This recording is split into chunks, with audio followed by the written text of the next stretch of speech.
Hello, my name is Michaela O'Connor Abrams, founder of Mocha Plus. Welcome to our Collective Conscience series. We created this series for you to bring together great minds from around the world on myriad topics that we hope will expand your mind, will challenge your current beliefs, and give you an opportunity to be inspired with every video. Enjoy. So I've got a salt and pepper rib recipe that I love, and a couple quick kind of do-ahead tricks to get really tender yet crispy ribs. We're gonna move then into tomato time, and I'll show you a panzanella salad. And I know we're spending a lot more money at the grocery store these days, many of us. Well, panzanella salad is a way to use up old bread, basically, and all those bumper crop of tomatoes that are going to start coming over the next several months. So it's really wonderful. The last recipe I'll show you is a bruschetta. So crostini being a baked little toast in the oven, bruschetta being a grilled toast, and topping it with just the lightest and simplest ricotta topping and stone fruit. So does that sound like something along those lines you might want to learn? Good. Sounds wonderful. I love it. So I'm going to start with ribs because that's the whole thing to learn. These, I start with baby back ribs, all right? So what I have, and I have done in advance, a lot of today is like the magic of Zoom, right? When you have the ribs, the baby back ribs, they really need to be tenderized. There's a lot of ways you can do them. You can slow cook them, pre-smoke and slow cook them. What I love to do is I like to steam them in advance. When I steam them in advance, they get really tender. It's something that I can do and kind of ignore. You can also do it days in advance. So it's really, really simple. Many of you know I've started a new brand called Kitchens to Life. My husband, Rob, and I are working on really showcasing electric kitchen technology. I love electric kitchens. I love induction. I really love steam ovens. So if you've got a steam oven, you can put the ribs right into your steam oven. The way that I did it was I took this whole side of ribs. I cut them into about 4 rib pieces, about 4 ribs in each, right? And then I literally put them in a steamer basket with a lot of water on the bottom, and I steamed them for about an hour and a half. And these have cooled off, but they're really tender. It's wonderful. Now, a salt and pepper rib is normally done and cooked off, and then it's deep fried. Yeah, it tastes good, but it's not something you can really duplicate at home that easily. So again, steam these off for about an hour and a half, cool them, and then what I'll show you, which is so incredible, the thing that makes it so great, is this salt, this really flavored salt that I put on it. It's phenomenal.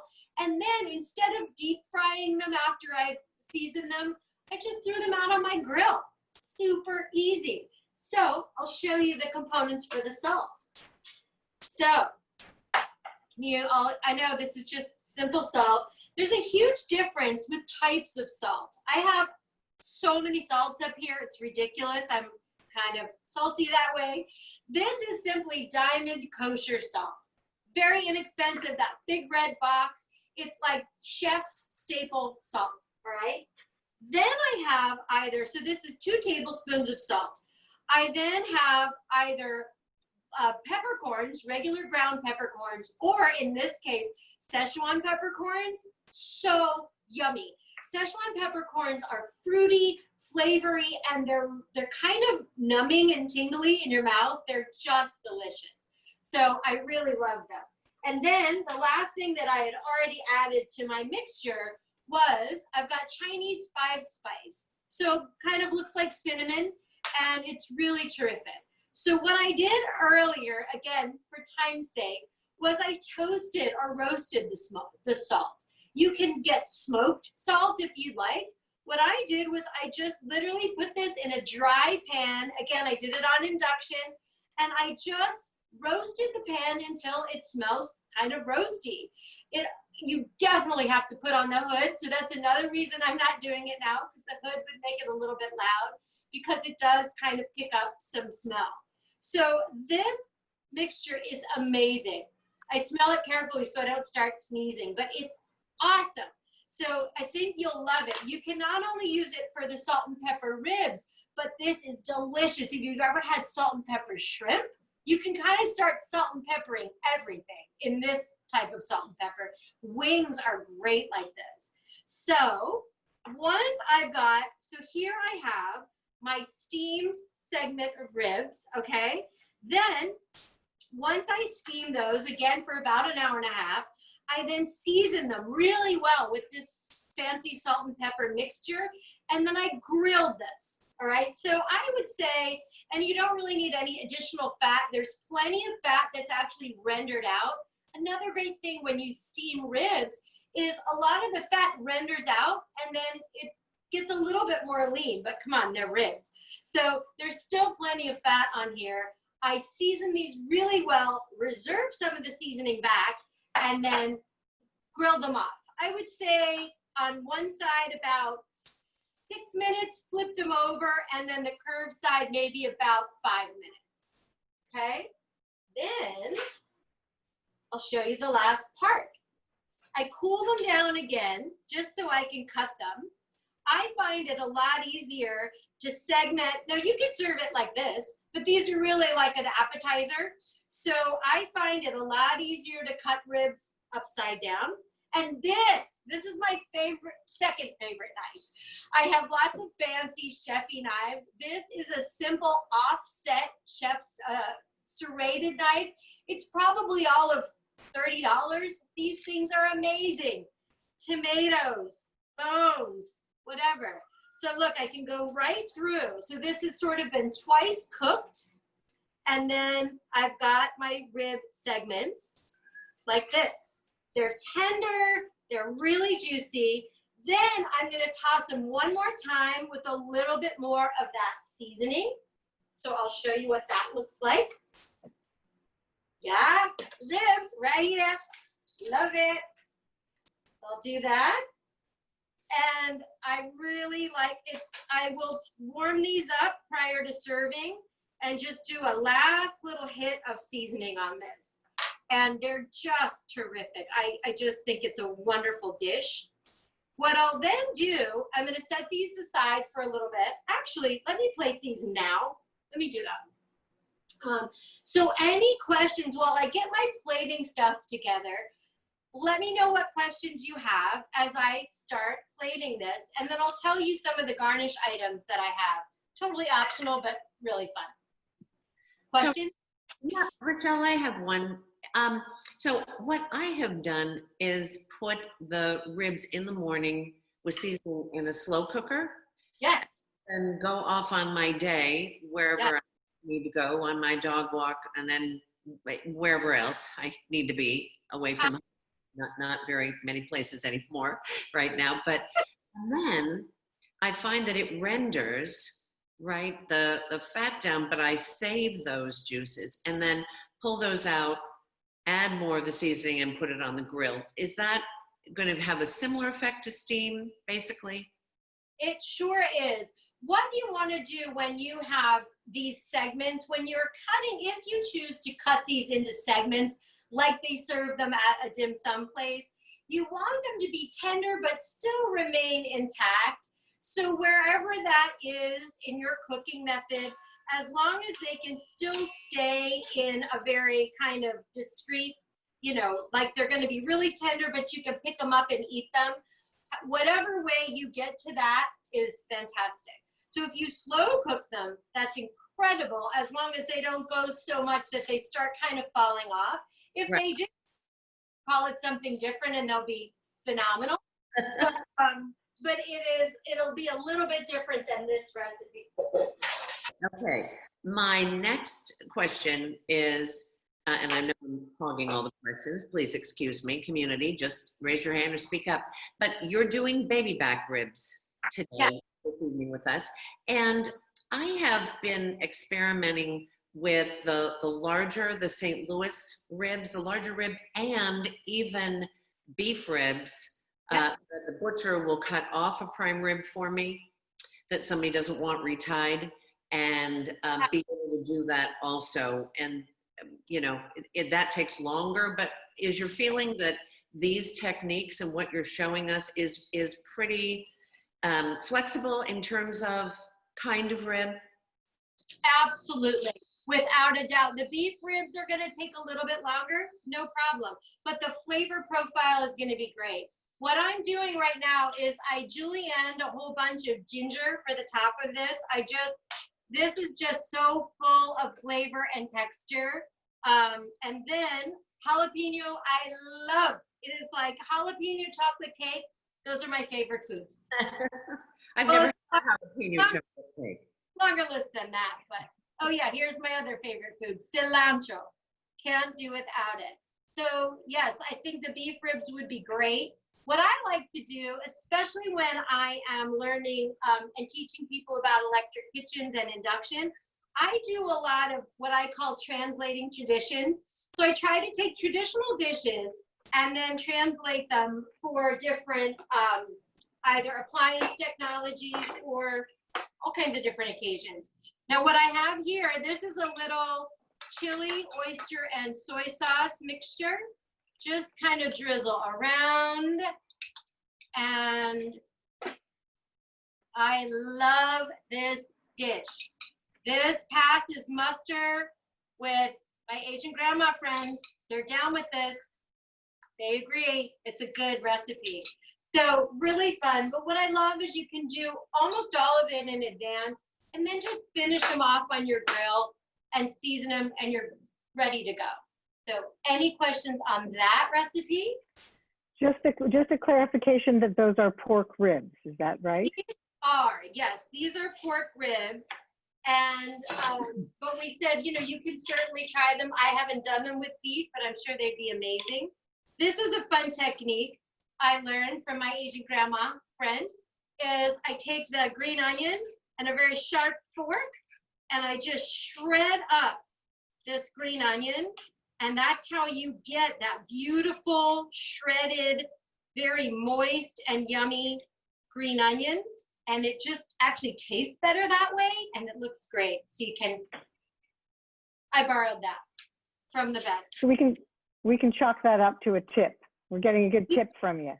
A tip or a trick. Absolutely. But this is just a real fun way to do. And, you know, pretty legit in terms of technique.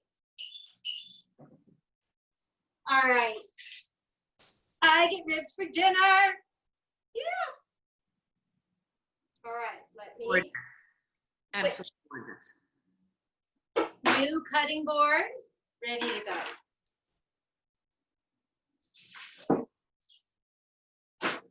So if you're doing a platter of those, as many people will for the 4th of July, even though we're not having big parties right now, doesn't mean there's not large families and you still want to have a lot. Usually your pork ribs come in either full or half racks, even at the grocery store that are packaged, some of them.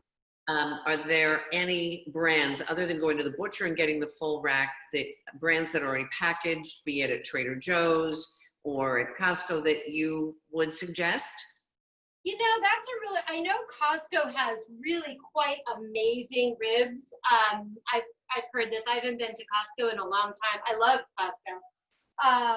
But I know for me, I go to butchers at my different markets here in Pacifica. So it's just about a 3-pound quantity. And keep in mind that you get quite a bit of salt left over. So you could technically make 5 pounds of this and still have a very flavored seasoned. You have enough seasoned salt to add more ribs to the quantity without any problem. So 5 pounds is great for what, 2 people? You know, the 3 pounds is about 12 to 14 individual ribs. So it's like this is about that's actually a 3-pound quantity. So it depends on if it's an appetizer or a dinner. This would probably serve 3 to 4 people as a meal. appetizer, probably 6 people, but they tend to, like ribs and shrimp tend to be the thing that everybody eats. Everybody, right. It's okay to run out of stuff. That's the difference between, I think, people that don't entertain a lot. They make tons of every single thing. I'm fine running out of a couple things. Not too early, but Right. right? Okay, so I think we're doing all right with timing. Anybody make a panzanella salad in this world? Heard of it? Love it. Love it, right? It's a very rustic, straightforward recipe, and I'm telling you what the Tuscans don't know from food. They're amazing. My favorite summer salad. And Shelley, you make panzanellas. You do? I do. I have a lot of stale bread. I like the bread products. So I have a lot of stale bread. And what's so nice, to your point, it really is a salad made with stale bread. So any of those, when you're almost done with that loaf, what I always do is I always cut the ends of my breads into cubes or into crostini or bruschetta. We'll talk about that. And I stash a bunch of them because salad can come to life with just a little bit of crispiness. Now, in this case, the panzanella salad does best when you have a really crunchy bread.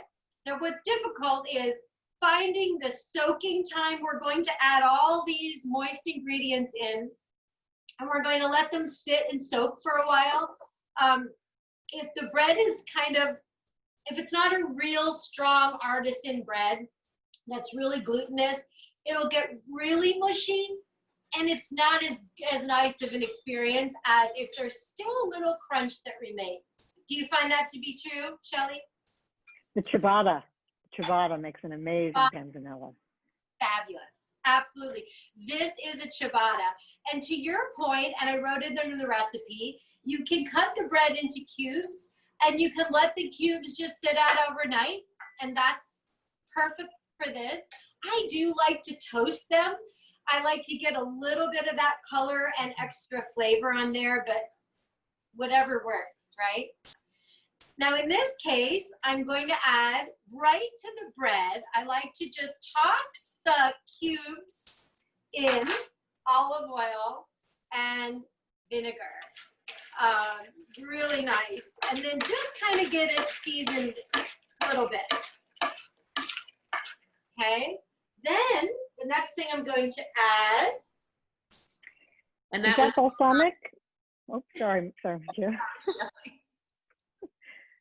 That was the two of us. We were speaking Italian. You just couldn't tell. Is that balsamic? Was the question. Here. Now I'm going to add cucumber, but I don't like cucumber raw. Many of us don't, or onion. I like to either pickle it, cook it, and I've done sort of a little bit of a cure. So I cut the cucumber and the onion very, very thinly. I added some simple kosher salt and let this sit with a weighted bowl on the top. That's going to render out a lot of the bitter moisture, which we don't want. Okay. Rachelle, put it closer to the camera so everybody can see. You got it. There so you may be able to see that it's much softer now, and it's really gotten rid of a lot of that very strong kind of flavor that the onion and cucumber have. So it makes it a lot nicer to eat. It doesn't overtake the salad.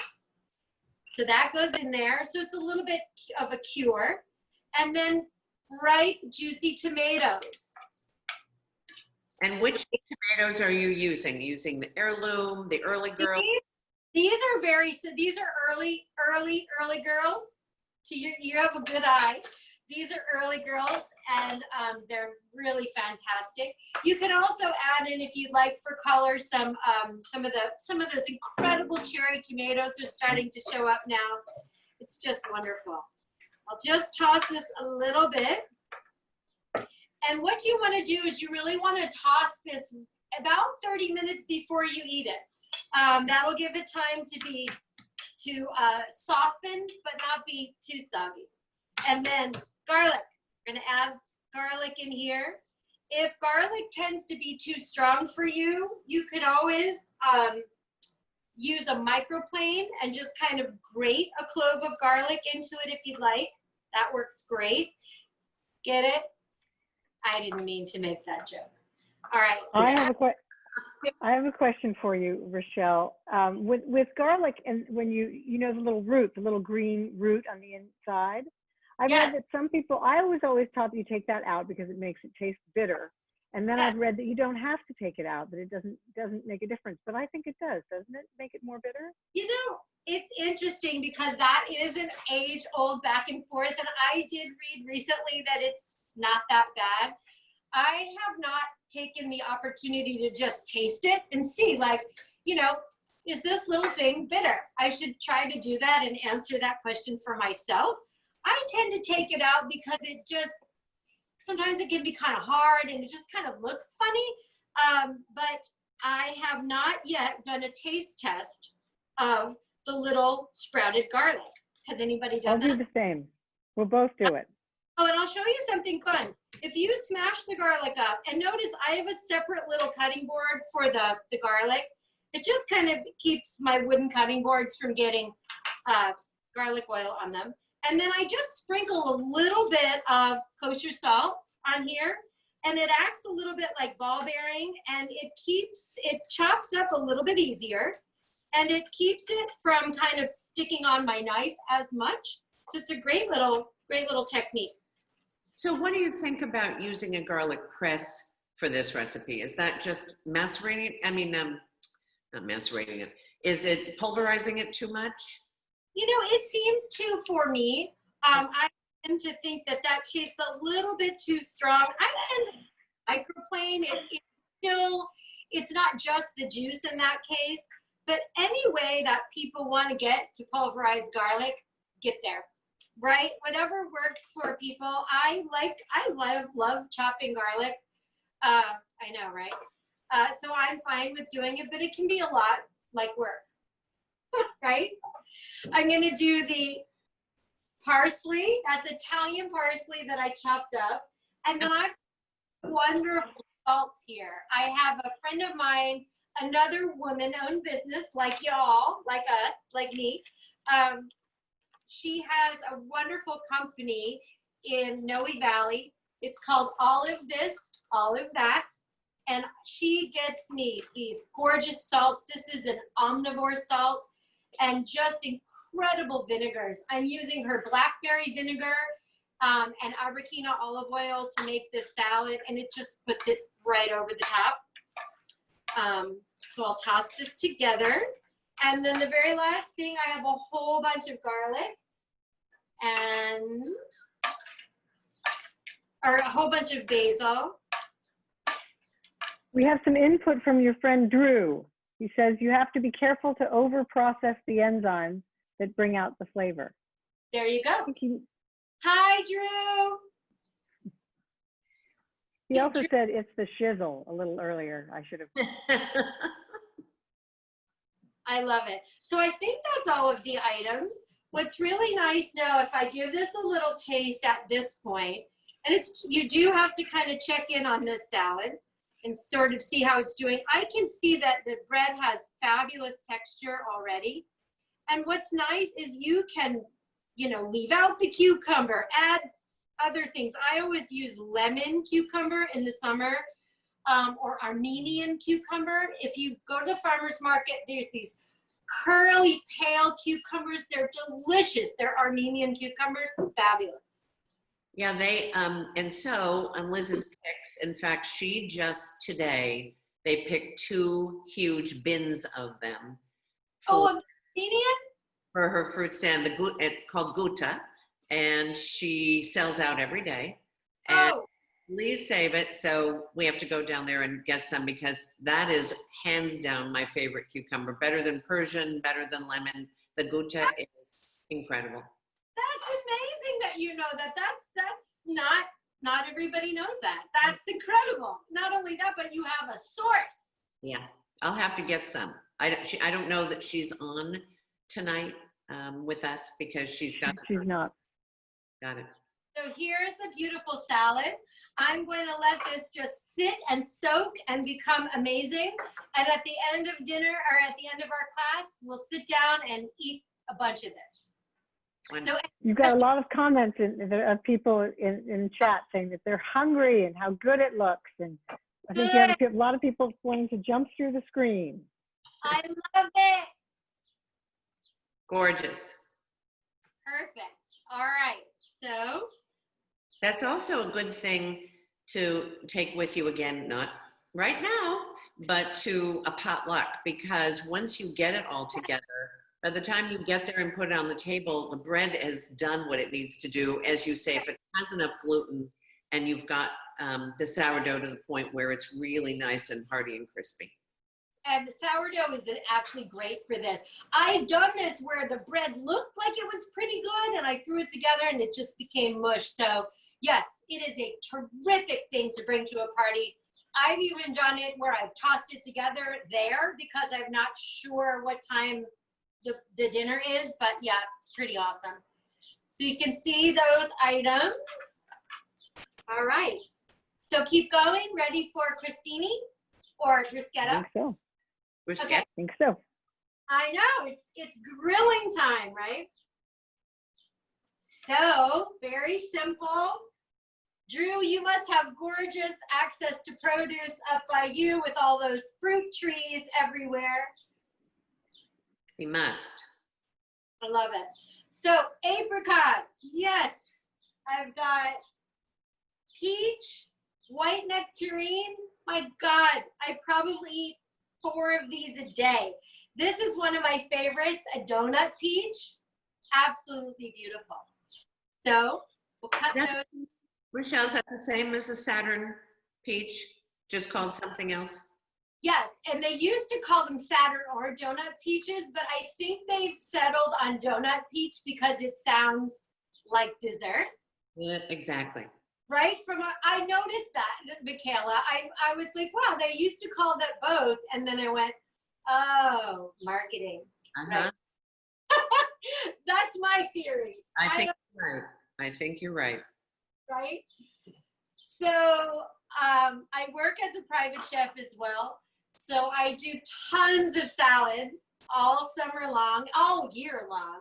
But if you can't sell a salad to somebody at this time of year, I don't know.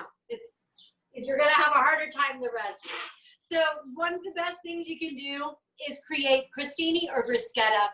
Crostini being the little bread toasts. You just oil, salt. I don't pepper. I just oil and salt them and toast this off. Maybe 400 degrees depends on the type of bread, maybe 8 to 10 minutes. I make bunches of these and freeze them. Whenever I go to serve my clients or myself salad, I put one on there. If you leave them out on the counter, they're going to be gone, right? They're the best snack. And that, what you've done there is slice the ciabatta loaf again, yes? Absolutely, absolutely. So again, ciabatta is so wonderful because it's got that gluten, it's got that real texture to it. And again, with my favorite cheap knife, my offset bread knife, I cut this about, when I do bruschetta, I do them more like a little bit thicker. Maybe that's about 1/2 of an inch, where crostini I do a little bit thicker. Your crostini tend to get harder in the oven, a little bit crispier, where your bruschetta can be firm, but there's still some tenderness inside, which I love. And I think bruschetta goes really well with the stone fruit in terms of being able to bite down in, and it's a little bit soft in the center of the bread. So I brushed both sides of this and then grilled it out on my little grill outside. You can do a grill pan. Perfect. So I've got about, in the recipe, it calls for about 6 slices. Sometimes the bread is very tall, sometimes it's very skinny, so it's a little hard to quantify the size. And then ricotta. Again, at the farmer's market, you can get fabulous types of soft cheeses or ricotta. And then my favorite herb of all time is lemon time. Aha. Drew is reminding us, Rochelle, that in Italian, ciabatta is the slipper. Slipper. Absolutely. Exactly. So it's a flat kind of long bread. It's phenomenal. One day, Drew and I are going to cook together. He and I will be the happiest. I think we can arrange that on the Zoom, Drew. I should. So True, what I yes. We're waiting for Drew to put in chat. Yes, of course, we'd love to do that together. that'd be fun. He's doing some great work up in Placer County, so I love this. So you can use regular thyme. For me, if I don't have lemon thyme is so bright and lemony, it's phenomenal. If you don't have that, you can do basil in here, or you can do a little bit of thyme with maybe some lemon zest. Maybe you do a couple scrapes from the microplane on there. What I also love about lemon thyme is it's very soft. It cuts up really easily, and even the stem, you can get a little bit of the stem in there, and it's okay. All right. Oh, we got a cat comment. Your cat's decided to make a cameo appearance in the back. Quite beautiful, but she just wants to be seen. Lauren, My new COVID cat, and yeah, I purposely didn't wear an apron because the last class I did, she was pulling on my apron strings the entire time. Really, just, you can, if you'd like, you can season this mixture at this point if you want. I'm gonna add some different layers of salt as I go, and then definitely I use vinegars as an incredible seasoning component. So you can salt it at this point or not. Did anybody else get a little rescue pet over this great adventure that we're on? I have a pet who rescued me. Yes, they rescue you right back, to quote Julia Child, or Julia Roberts from Pretty Woman. All right, so I'm going to just spread a little bit of this on here. When you make the bruschetta, especially with the ricotta and the stone fruit, I tend to try to do this pretty close to the time that you serve it. But you know what? If you don't want to do that, just serve it DIY. Just put out all the stuff, put a little spoon out, and put your fruit out and let your guests make their own. When we have guests, again. Now, you mentioned in the ricotta, you were putting in a little vinegar. No, what I'll do, and I'm sorry, I'll clarify that better. You can put a little salt in the ricotta if you'd like. I'm going to use vinegar afterwards. So sorry about that. Got it. Okay. A little bit more salt and a little bit more vinegar at the end. Got it. So much for locking the cat in the bedroom. Great. All right. She's now doing a little arabesque for us as she preens. Okay. Great. So we'll do this. And we'll get our fruit going on. So I have 4 fairly large pieces here. So the recipe I wrote, this makes about 6 with the quantity of ricotta that you have. So if you want to make more, I think this would easily make 6, which is wonderful. And you may have said this, Rochelle, I'm sorry if I missed this. How much ricotta were you using? That is, I do a half a cup for these sort of decent, good size for about 6 of the bruschetta. If you want to double it, just 3/4 to a cup. The tricky thing when you start doubling sauces, Drew knows this, when you start doubling sauces and components, you end up with way more. So if you wanted to do, say, 12 bruschetta, I would start with maybe 3/4 cup of the ricotta. Great, and then I'm gonna slice out my stone fruit a little bit. We've got the nectarine. I've got my little Saturn peach or donut peach right here. I leave the skin on. I think a lot of the artisan or heirloom peaches, the heirloom peaches tend to have nice thin skin, and it's just beautiful. It And adds wonderful texture. what is it? It adds wonderful texture. A little, Oh. I think the chewing of the peach skin. I love it. I agree with you.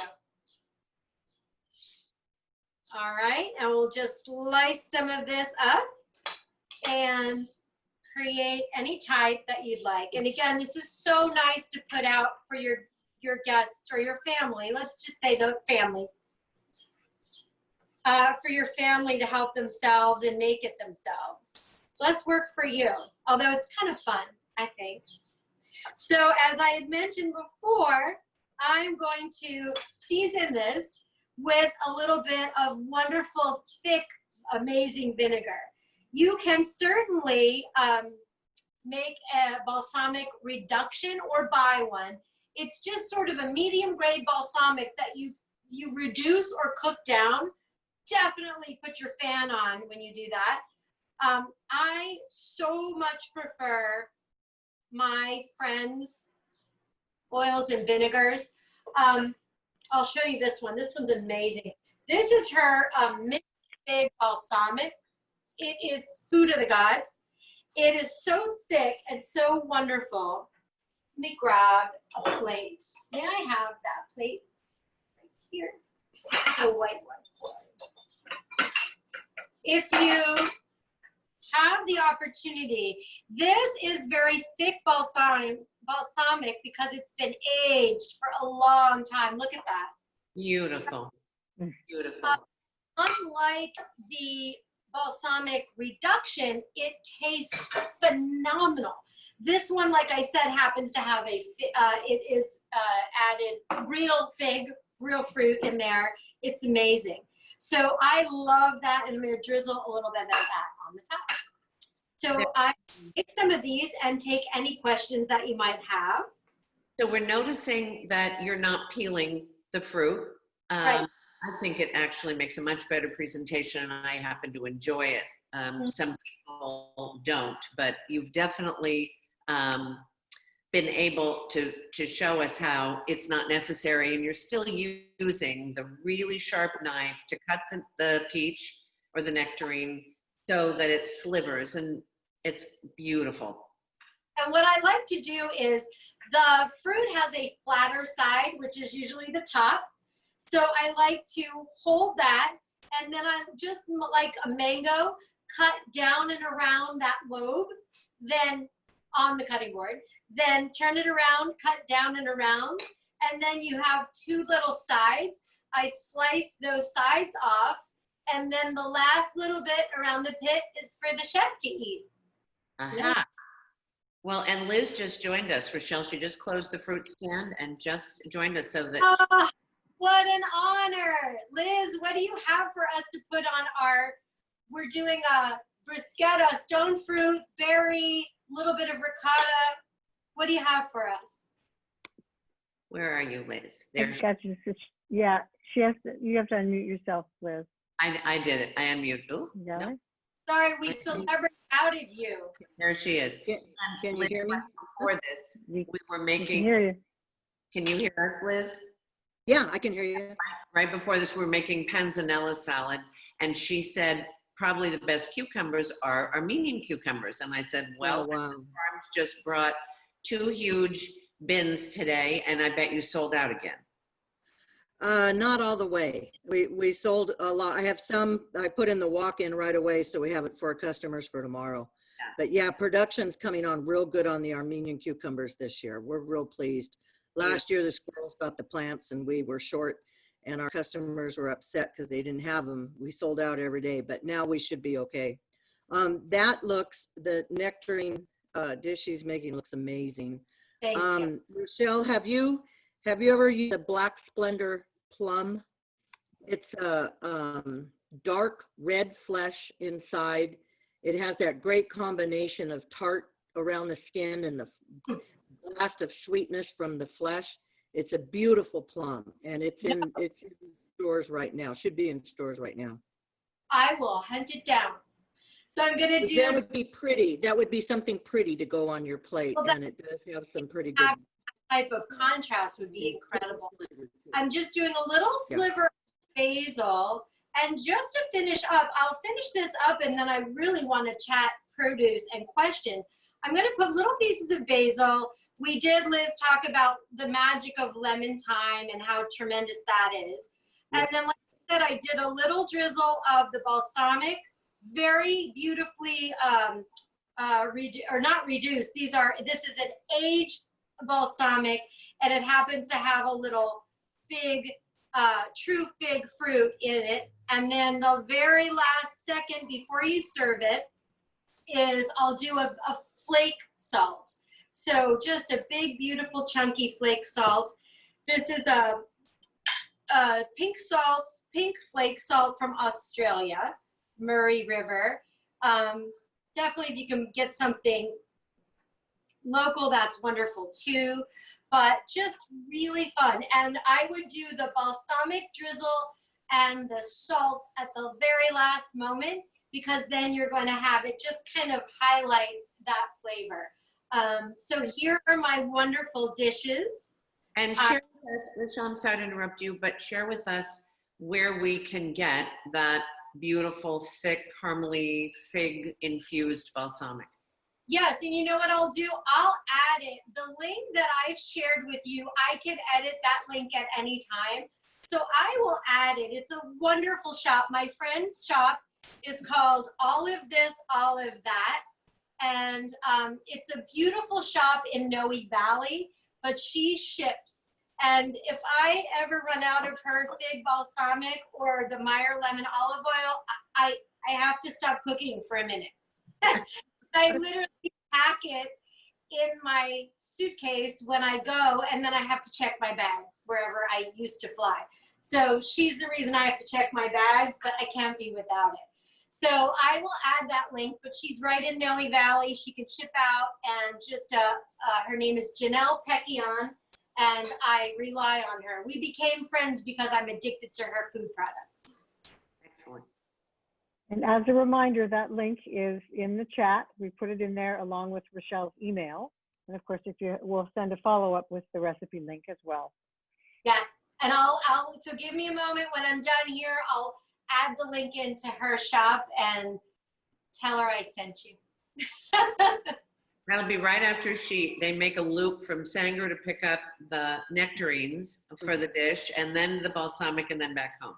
Exactly. Great. So I hope these are dishes that you might use, adapt, learn, share, make it your own, whatever you find. And I do hope that we have I think we're all going to have a soulful and reflective 4th of July. And, you know, it's an honor to be able to get together like this. And I thank you so much for that. Absolutely. If there are questions or anything else you'd love to know, or we can definitely keep talking about produce. You want to just hold up the bruschetta to the camera a little closer for everybody, because it's so, and it's on the invitation, but it's so beautiful. And am I crazy, or had you originally talked about also lacing it with some prosciutto? Yes, no, you are not crazy. You absolutely can. The prosciutto is optional, and you can toss a little arugula or microgreens on the top if you'd like. I don't always do that because I just love this as it is, but there are all kinds of wonderful layers you can add. So depending on how people like it, this to me, done. Yeah. But yes. So you showed us the white nectarine, the peach. Okay. The peach. Got it. So we can do it with any of those. Oh, from Liz, yes. White balsamic, yes. I have a phenomenal, again, and I don't make any money on her products. I just love them that much. My friend Janelle at her shop has a fabulous white balsamic. And again, what I love about her vinegars is they're aged and they're so thick and beautiful that when you make a vinaigrette, you don't have to add a ton of oil and whisk to end up with a thick and beautiful vinaigrette. It's so much easier, and I also don't have to add sugars in. It's sweet on its own. So you can literally take some of the vinegar, some of the oil. You can add shallot and a little bit of mustard if you want, but it hardly needs it. You whip those together and you get a thick, beautiful vinaigrette without all that back and forth and adjusting, and that makes it for me. Or you can also just drizzle it on there. But yeah, I love the white balsamic. And where do you find all of the salts that you talked about? The beautiful pink flaky salts. Get those. All over, even, you know, a lot of my local market here, Oceana, has beautiful salts. These are, again, all from my friend Janelle, because I go to her shop and just load up on everything. But this is a beautiful finishing salt, very like the Maldon. Maldon is a beautiful flaky salt. And then, of course, I go through the kosher salt by the box.